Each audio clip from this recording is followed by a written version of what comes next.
Welcome to view point. ఎండాకాలం వచ్చేసింది. ఇప్పటికే ఎండలు దంచి కొడుతున్నాయి. రోజు రోజుకి ఉష్ణోగ్రతలు బాగా పెరిగిపోతున్నాయి. ఇక ఎండల్ని తప్పించుకునేందుకు ప్రజలు తిండి నుంచి జీవనశైలి వరకు అనేక జాగ్రత్తలు తీసుకుంటున్నారు. వేసవి కాలంలో పుచ్చకాయ, కర్బూజకాయలు ఎక్కువగా దొరుకుతాయి.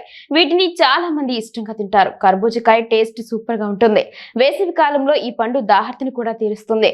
కర్బూజలో పోషకాలు పుష్కలంగా ఉంటాయి. ఇందులో విటమిన్ ఇ, జింక్, ఒమేగా 3, కొవ్వు ఆమ్లాలు, భాస్వరం వంటి అనేక పోషకాలు ఉన్నాయి. కర్బూజాలో చాలా ఫైబర్ ఉంటుంది. ఈ పండులో నీటి శాతం ఎక్కువగా ఉంటుంది. ఇది శరీరాన్ని హైడ్రేట్ గా ఉంచుతుంది. అందుకే వేసవి కాలంలో ఈ పండు తినడం వల్ల డీహైడ్రేషన్ బారి నుంచి తప్పించుకోవచ్చు. అందుకే వేసవి కాలంలో ఈ పండు తినాలంటారు. అయితే ఆరోగ్యానికి ఎంతో మేలు చేసినప్పటికీ కొందరు మాత్రం ఈ పండు తినకూడదు. కొన్ని అనారోగ్య సమస్యలతో బాధపడేవారు కర్బూజా పండుకు ఎంత దూరంగా ఉంటే అంత మంచిది. వారెవరో ఇక్కడ తెలుసుకుందాం. డయాబెటిస్ తో బాధపడేవారు కర్బూజకాయను ఎక్కువగా తినకూడదని నిపుణులు తెలిపారు. కర్బూజకాయను ఎక్కువ మొత్తంలో తినడం వల్ల షుగర్ లెవెల్స్ పెరుగుతాయి. నిజానికి కర్బూజకాయ గ్లైసెమిక్ ఇండెక్స్ ఎక్కువగా ఉంటుంది.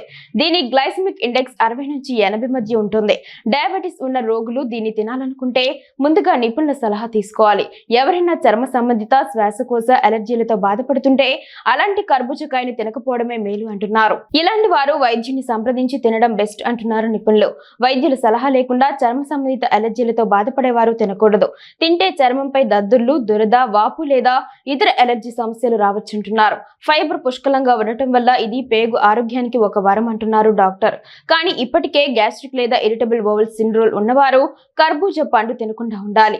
ఎందుకంటే ఇలాంటి పరిస్థితుల్లో కర్బూజా పండు తినడం వల్ల గ్యాస్, ఉబ్బరం లేదా కడుపు నొప్పి వంటి సమస్యలు తలెత్తవచ్చు. కర్బూజా పండును ఎక్కువగా తినడం వల్ల శరీరంలో ఫైబర్ పెరుగుతుంది. ఇది మలబద్ధకానికి కూడా దారి తీయవచ్చు. కిడ్నీ సంబంధిత వ్యాధులతో బాధపడేవారు కూడా కర్బూజా పండును తినకపోవడమే మేలు అంటున్నారు నిపుణులు. ఎందుకంటే కర్బూజా పండులో పొటాషియం ఎక్కువగా ఉంటుంది. దీనిని మూత్రపిండాలు ఫిల్టర్ చేయకపోవచ్చు. దీంతో కిడ్నీలపై ఒత్తిడి ఎక్కువగా పెడుతుంది. మీ కిడ్నీ సంబంధిత సమస్యలు మరింత తీవ్రంగా మారవచ్చుంటున్నారు నిపుణులు. కర్బూజా పండులో నీటి శాతం చాలా ఎక్కువ. ఇందులో 90% నీరు ఉంటుంది. కర్బూజాను ఎక్కువగా తినడం వల్ల శరీరంలో నీటి శాతం పెరుగుతోంది.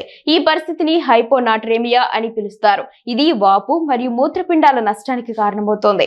అందుకే దీనిని ఎక్కువగా తినకూడదు. కర్బూజాను ఉదయం లేదా మధ్యాహ్నం తినవచ్చు. అయితే పొరపాటును కూడా ఖాళీ కడుపుతో తినకూడదని డాక్టర్ అంటున్నారు. దీని కారణంగా కడుపులో గ్యాస్ లేదా ఉబ్బరం వంటి సమస్యలు రావచ్చు. అంతేకాకుండా రాత్రి సమయాల్లో కూడా కర్బూజాను ఎక్కువగా తినకూడదంటున్నారు. దీనిని తినడానికి మధ్యాహ్నం బెస్ట్ సమయం అంటున్నారు ఎక్స్పర్ట్స్.